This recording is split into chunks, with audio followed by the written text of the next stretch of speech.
Hey, what's up guys? So in this video we will see how to change the icon size on the Vivo Y200. Now to do that, just open the settings app on your smartphone. Now from here, just scroll down and tap on home screen, lock screen and wallpaper. Now from here, just tap on icons. Now from here, just scroll down. Now as you can see, now from here, if you swipe from the right to the left, you can decrease the size of your icons, as you can see in the preview.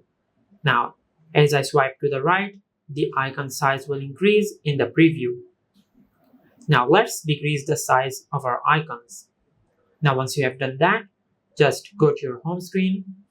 Now from here, as you can see, we have successfully decreased the size of our icons on our smartphone.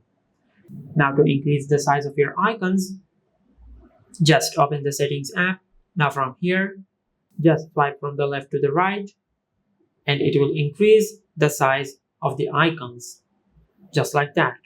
And this is how you can change the icon size on the Vivo Y200. If you found this video helpful, please like the video and subscribe to our channel and hit the bell icon to get notified when we upload a new video.